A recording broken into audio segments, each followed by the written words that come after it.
My man. Here we are, brother. What do we got tonight? There's a bunch of questions that we're gonna go through. Okay. Yeah. And let's bounce back off of each other. Okay. All right. Is it normal to be a criminal? Is it normal to be a fucking criminal?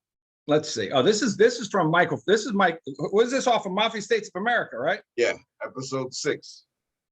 Is it normal to be a criminal? Well, it all depends. Listen, we're only criminals because they made us criminals. Who made For us example, criminals? the government makes you criminals. I mean, there's certain laws that we know, let's say biblical laws. Don't do this, don't do that, okay? Certain biblical laws, 10 commandments, don't lie, shit like that, right? Okay. Standard stuff for, common decency among people, right? Standard. Okay. And then you've got, they make the law marijuana is illegal. And then they turn around and they make the law that marijuana is not illegal. So wait a minute. 20 years ago, you were considered a criminal. Right. Now today, someone else has a store selling marijuana. They're not a criminal. Why? Not a criminal. Exactly. I used to think like that. I thought about that many years ago. It's the fucking truth. Listen, if they said going outside in your flip-flops was a crime, fucking they'd have to arrest everyone at the beach. Exactly. Right? So our government makes the crimes. And then when they, just like Giuliani said, they make a crime, they want to get the mob, and then they sit there and they think, well, wait a minute. We need to change our laws, and we got to make new crimes. They actually make crimes so they can arrest people. And then they trick them like the RICO thing. And then they come up with some new shit that no one even knows about. It's not like they send you a fucking postcard and go, oh, by the way, Congress has decided 3 or more people get together in some sort of ongoing criminal activity. We're going to hit you with the RICO charge. They don't let you know. They let you talk, fucking blah, blah, blah, and bam, you get hit over the head with this new law and you're fucking finished. But as far as, are we born to be criminals? What was the question? Is it normal to be a criminal? Is it normal to be a criminal? It is. Well, fuck, the way they make the laws, everyone's a damn criminal almost. No, everybody, 98%, not even 99.9% of people in the world, I can say, or in the US are criminals, because every day the law is broken. That's true. There are so many laws that we don't even know about. Yeah. Oh, absolutely. And you want to know what's funny is you got to be real careful how you talk on this, because the fucking young tiger will whack you and stick you at the fucking bottom. You never get it up. But the guy with the red hat, everybody knows the guy with the red hat. They were looking up his ass for fucking 2 years about this thing with the people on the other side of the globe. Remember, they had this whole thing going on, looking up his ass. And I'm thinking to myself, oh boy, he's done. Because when they start looking, I don't care how clean you are, they're going to find something. Right. And especially him, with all the people he knew, business out of New York for all those freaking years. Right. And I'm thinking, how in the world did they, either one, this guy's squeaky clean, right, or 2, the whole thing was concocted. And when I mean concocted, I mean on their end too. There's no way they appoint some special guy to look into the guy with the big red hat and him come out squeaky clean. It's impossible. It's impossible. Yeah. They couldn't find one thing on this guy. Right. How? Nah, that was paid off. Something either they just did it to make it look like they were looking into him to appease the other side, and they were just doing it. And then at the end they left it alone, because really, how good would it have looked if they fucking had to get rid of this guy? Or they found something that's we can't. It'll come back and bite them in the ass. That's the other thing. With as many people as he knew, you get him, and then what happens? You put him in the corner, and just like, or Ornell, the Colombian. Now he's got to start this, and then what happens? Right. And that's why that old lady that was going against him, they had the runoff. Right. And they were worried about, what the hell did she did something bad? And how come they lock her up? But I'm thinking, there's no way. That lady's been in with these people fucking since she was in her 20s, right? Totally. If she talks, it's over. Collapse. She's Domino never effect. going to jail. She's never going to jail. That's why she can get away with the shit she gets away with. She's never going to jail. Okay. Totally. So yeah, you know, everyone's a criminal. And listen, obviously murder, rape, shit like that. No, that's just shit you just don't. All right, but let me ask you something. Okay, is it normal for her to hurt someone if someone hurts someone in your family? Fucking right it is. I go by the Bible, but then there's two sides of the Bible. Jesus says love. Okay, I agree with him, but Jesus was Jesus. You know, I was thinking the other day, love is one of those, it's a beautiful thing, right? But how come it's so difficult? It's easy to hate. Oh, wait a minute. Hold on. Think about how many people you love and how many people you hate. Not hate, I can't say hate, but just don't love. But do we really know true love? Well, when you look at your daughter, you do, right? Exactly. Okay. And will you ever hate your daughter? No, no matter what. Possible. But how come when you think about music, well, music, for example, there's you like music, unless you're a musician like you are, but the average Joe, they like a certain type of music and they don't like the rest. They don't like the rest. They like a certain type of clothes. They don't like the rest. Right. You like a certain type of people. You don't like the rest. And the rest is a lot. Totally. How come you just can't love everybody? Exactly. How easy is it? And like Jesus says, I don't want to preach here, but if you have love, everything else is out the window. Right. There is nothing else. Totally. There's no wars. If everyone loved each other, home run. Exactly. But it's damn difficult. And I'm thinking, why is it so difficult when it's such a nice thing? Right. Figure that out. Well, we make it difficult because it's so easy. You know what I mean? We make, you know, maybe we're brought up in a society that we got to prevent each other from like, you know, this guy's coming to get me, or you know what I'm saying? Or, you know, you got to be dodging bullets and stuff, you know? Listen, so I wish I could love everybody because it'd make life a lot easier. Exactly. It sure would, wouldn't it? Exactly. Totally. But what was your question again about revenge on people? If somebody hurts someone in your family, you know, is it normal to go back and hurt them? Well, that's why I went to the Bible part. So for people, you want to be moral, biblical, Jesus says, love everyone. That's, you know, that's as easy as it sounds. It's difficult. And then you go back to the Old Testament and man, there's certain things in there that you do the wrong thing, they want to throw a rock at you. Yeah. Like if you disrespect your parents, they stone you to death. Oh yeah. Yeah. You know, so, and if someone got hurt, you know, if someone took out an eye, then you take out their eye. It was eye for an eye, tooth for a tooth. Eye for an eye. Yeah. That's where that came from. That's in the Bible. Someone does to you, you do to them. Right. Now, to me, someone takes out my eye, why just take out their eye? Now we're even.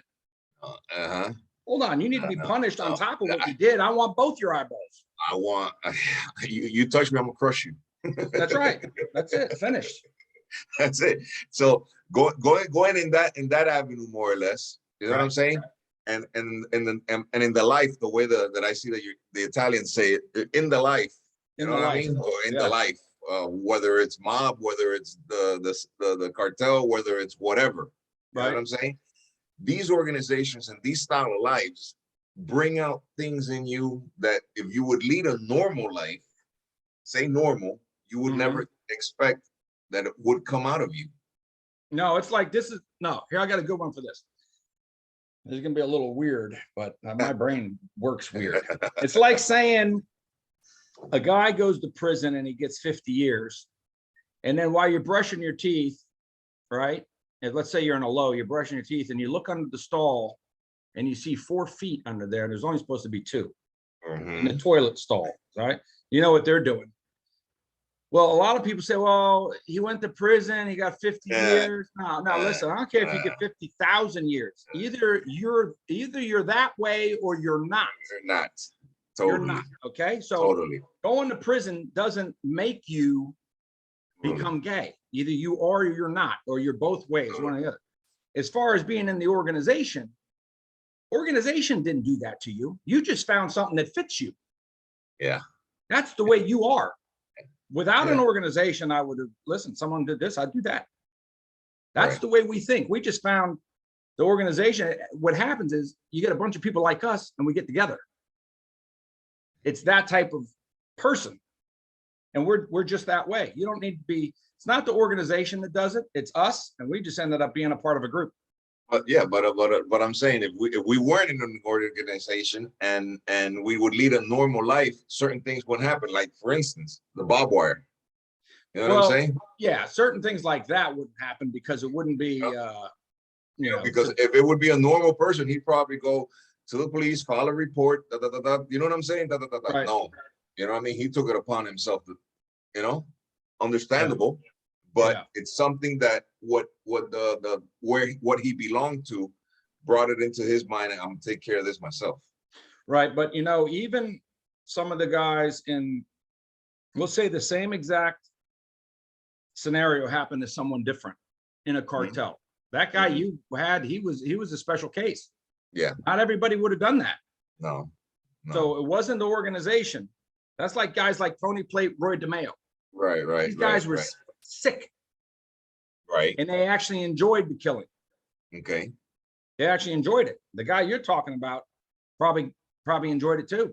Loved it. Not only did he enjoy it, he made a show out of it. Exactly. He confessed to 90 something plus Murders. I was reading the other day, that he knocked off over 90 something people. So this is someone, and then what happens there is you get to the part to where when you start enjoying this shit, and then you want it. It becomes you don't care about the money's one thing. Yeah. Girls are another thing. But that Giuliani made a comment like that, similar comment now, and when they were interviewing him, what's his name, Patrick, was asking him the certain characters of these guys in the mob. Right. And then he was saying that, well, Franchise is this way, Sammy, I don't know, and then Luciano, some shit like that, is a certain way, but, and then they came up to Gotti. He says, no, he just loved to kill. So. Gotti loved to kill. Yeah, I can't say Gotti loved to kill. Who loved to kill? Tony Plate loves to kill. Yeah. Demeo loved to kill. Roy Demeo loved to kill. These people, people that love to kill, they're not normal people. They're not normal anyway. They got some kind of possessed thing in them. You know what I mean? I was thinking about this. There's, when you get around a guy that loves to kill, you got to start to worry, because these people don't have, I had a couple guys I was around, and I didn't like the feeling of being around these guys, because you don't know, it could be one little thing and you're next. And it's nothing you did. It's nothing you did to them. It could be as simple as, oh, you made $100 grand and they know it. It could be that easy, right? Yeah. So there was a couple guys, and I thought, what are you going to do? Either one, you got to take them out, or you got to be on their side. So I tried being on their side. No reason to take them out yet. But when you get scared enough, and I don't mean scared like, oh, I'm chicken shit scared. When you're starting to wonder, wait a minute, anytime, anywhere you go, this guy can knock you off in 2 seconds. Yeah. Right. It's that type of, it's scared in a way that you're constantly thinking about somebody. Steve Maruka was another one. Steve Maruka was kind of, Steve Maruka was iffy. He wasn't like a serial killer type of guy, but he'll knock you off if it fucking benefited him. Yeah. I knew an old man over here. They used to call him David Pistolita, David Pistols. Right. Okay? He was a warrior. Listen, I got a story with him also as soon as I finish with him, with this part. He's old guy already. They knocked him off already like 3 years ago. Okay. He was drinking. He loved to drink. He was drinking beer, stuff like that in front of his house. And to go into his house, you had to go a couple steps, right? And a friend of his came, and he was walking. Hey, how you doing? Say, hey, David. And he just like patted him on the back. He was drunk. He lost his step and he fell on the steps. Boom! Right there in front of everybody. Just like that. Because it was just his mentality. Yeah. You know what I mean? So, people like that, they just trigger. They just trigger like that. And the story that I just remembered about Pistolita, he was in a war over here with another family called the Cardenas family. Okay, Freddy Cardenas against David. They were going back and forth, killing each other's family. They would kill each other's generations. You know what I'm saying? One day, Freddy sees that knows where David's at, right? David was he was a pimp. He's a playboy, right? So what did Freddie do? He disguised himself as a blonde chick, as a girl, right? Right. And you see him walking down the street, like, coming down with the heels and everything. And David's like, he's from far away, but you can tell that he's flirting with him until he got close to him. You know what I'm saying? As soon as he got close enough to him, he just pulled out the Uzi and, you know what I mean? Chopped him down. But and then he ran and he left, and David fell. What happened? David's thing, one of the bullets Chopped the shit off. Oh. David is the first. You can look that up in Google. He is the first person to get a penis implant, put it back together and all that at Jackson Memorial Hospital. He had Really? He had so much money. They flew him on a private plane from here to Jackson. And this was in the 70s. Okay? And he survived that. He just died. Wow. Like they finally knocked him off like 3 years ago. A crew that had knocked off his son. So he went back to war. He died he was 78 when they knocked him off. Wow. What I was saying was that for these when you get around these type of guys that just want to kill, you got to figure out a way to handle them. Like I said, either you knock them off or you get close to them. My thing was, all right, let me just try to get close to these motherfuckers. Somehow buddy up with them. You want them on your side so they're not going to knock you off, right? It's easy to do if they're not. Well, I learned this the hard way. It's easy to do if they're not fucking goofy. It's easy to bring someone in, mob them up, make them feel. It's easy. Right. You could fucking lay out the red carpet for them, and you just keep them right there and let them think one thing, and meanwhile you're doing something else. These motherfuckers, they don't have that thing in their brain. It doesn't work. Friendship doesn't work. None of the love doesn't. Nothing works. Nope. I learned that the hard way. Nope. And then so then you have to handle them a different way. Yep. Good thing was I was never always around these guys where you're sitting duck. I wasn't one of those guys, and I'm always going to be here. I'm always going to be there. You're not going to send for me and sit in a room full of people. No, I'm going to talk to you. It's going to be one-on-one on my grounds, on my turf. Oh, obviously. That's it. Always. If you don't want to, then fuck you. Yeah, you don't go on anybody's turf. Nope. You know what I'm saying? Never had to. No reason for it. No, thank God. You know what I mean? Anyways, another thing that came out in that video that what's this guy's name? Franchise. I think it was Franchise or Giuliani. I don't know. One of the two said it. That in the mob, the big bosses liked for their guys to go to prison because it was more of a test and it was more of a concentration camp. You had everything in one place, and they come up with new contacts, new connections, new ways to make money if you were smart enough. You know what I mean? I definitely listen in the drug game for sure. Oh, definitely. Yeah. That's a no-brainer. You had them all there. You know what I mean?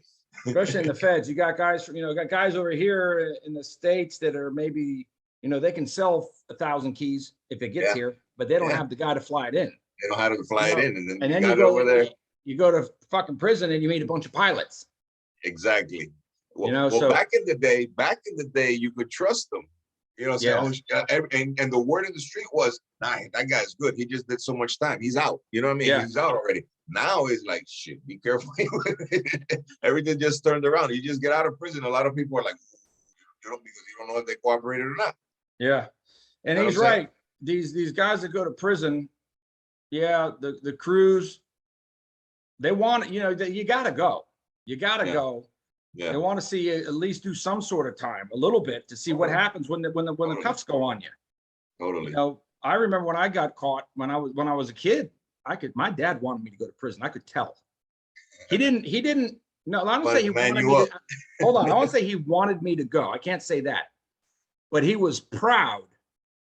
You went. That I got caught and I kept my mouth shut. I went to trial. He was fucking proud of that. Yeah. He was proud of that. They even said, when I got caught the first time, they just at the end, because it was like 2 years I was on bond. We got to the court. I was day of trial, and the judge goes, "Listen, can't you just drop it to possession with intent, and we'll Possession with intent, I would have went home on probation. I'm like, all right, possession with intent, let's go. Yeah. Tells the attorneys to go out in the hallway and work it out. So I was like, all right, that was the first fucking good news I heard in 2 years. The judge is on my side. Let's drop this to possession of intent. It's been 2 years. And all the state had to do was say, all right, plead guilty, we'll drop it to possession with intent, right? Simple, Right. easy plea bargain. Right. They come back and they go, we got no deal. And the judge's like, what do you mean you got no deal? They go, the only deal we have is if Mr. Cayucci cooperates in some way, shape, or form. A name on a piece of paper, we'll take that. A name on a piece of paper. Yeah. Just a name. And this is 2 years later. Right. Just sit down there and write a fucking name on a piece of paper. Not any old name. At least it's got a name's got to pan out. But a name on a piece of paper. They'd have been okay with that. I said, can't do it, Your Honor. And then I go to the judge and I said, Your Honor, I asked him a question. I said, Your Honor, what type of man would I be if I did to someone what they did to me? Exactly. Look where I'm at. I was 16 and here I am. So what type of man? And he goes, I can't answer that, son. Wow. I can't answer that question. Wow. When I got convicted, he gave me the same fucking deal that they were offering me before. Wow. Plead guilty to 4 years. Plead gave guilty you to 4 years. And man, when a sentencing time came, I was looking at fucking 5 to 30. Right. And I was like shitting in my pants, you know.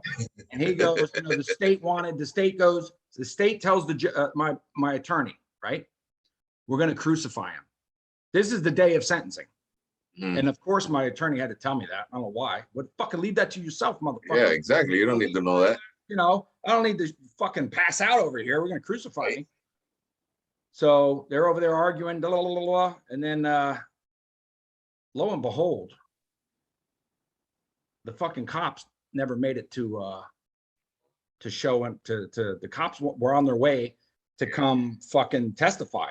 Right, because they were going to instigate on you. They were going to fucking hammer me, but there was a bunch of accidents right down on I-95 and shit, and the cars couldn't move, so they got jammed up. You follow?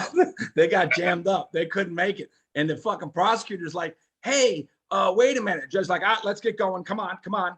So they said, we want to fucking, they want to give me 20 years. They were going for 20. And then my attorney goes, listen, he gets back and forth. First offense, never did anything. His fucking record's clean. No violence. No one got hurt. Judge goes, 4 years, youthful offender. Wow. Wow. 4 years, youthful offender with a recommendation to boot camp. And I was like, what the fuck is that? Boot camp, right? I'm going to the Army. Boot camp. He goes, listen, if you pass boot camp, you're out in 90 days. Yeah. You're out in 90 days. I'm like, 90 days. By the time I got to boot camp, it was a year and a half, but I didn't do the 4 years. On the 4, I did about a year and a half. I got to boot camp. My boot camp was tough. Yeah, it's a bitch. It's a bitch, boy. It's only there was 2 days I didn't think I was going to make it. I woke up in the morning, Carlos. They gave me a log, telephone pole, about that long, you know? It's about 60, 70 pounds on my shoulder. Had to carry it, run around 2 miles around the compound, sleep with it, bathe, shower with it, fucking everything. The 2 miles, I was thinking, I can't do this. It kept hitting my fucking shoulder. And you're running in formation. A little bone here. Clunk, clunk, clunk, and you're running and you're behind, and they got to run circles around you as you're running. So now the whole platoon's waiting for you to get around the damn compound. It's me and a guy named Washington. I'll never forget him. Black dude. I was like, damn, man, this is tough. So I was thinking to myself, I'll put some toilet paper under that motherfucker. Now, here was the problem. If they caught me with that toilet paper, they would have sent me back to prison. Wow. Just for that. But I made it. But you went to a juvenile, no? You went to a I wasn't a juvenile. I wasn't a juvenile anymore. I was 18. Oh, you were 18, exactly. Okay. And I went to a prison called Sumter Correctional Institution. Bad. Gross, huh? Fucking bad. Level 6 penitentiary. Fucking horrible. Fucking horrible. Man. Well, they tried to teach you a lesson. They tried to teach you a lesson. Here's what they did over there. I heard the story when I was there that there was a female guard that they trapped in the church and they raped her for a week. Now, if you're a female guard, what the hell are you doing working at a level 6 penitentiary? These guys got 600 fucking years. They're never getting out. Yeah. And you're walking around with your skin tight fucking Florida State correctional officer uniform. Those slacks were tight, boy. I'll tell you what, they were tight. And some of those girls were pretty working there, especially Really? after a long time. They got prettier and prettier the longer I got there staying there. But yeah, I heard about that shit. I was like, damn. No Wow. women's equal rights over there. I wouldn't want to be there if I was a girl. That's messed up. That's messed up. A week stuck in there. Oh man. Oh boy. So what else we got? What do you got on your end? Oh shit. I got what was I talking about? Did you see the seventh episode? No. The which one? Episode 7? No. 7. Yeah, I started to watch it. It was pretty good. I can't remember. Fuck it. That's about it for me. Those were my notes on 6. So With that, those were my notes on 6. that's it. All right. Well, we'll make this one a fucking short one then. Yeah, totally. Okay, tomorrow we'll Oh do a good shit! You said the word totally again. Oh man, I'm gonna get in trouble.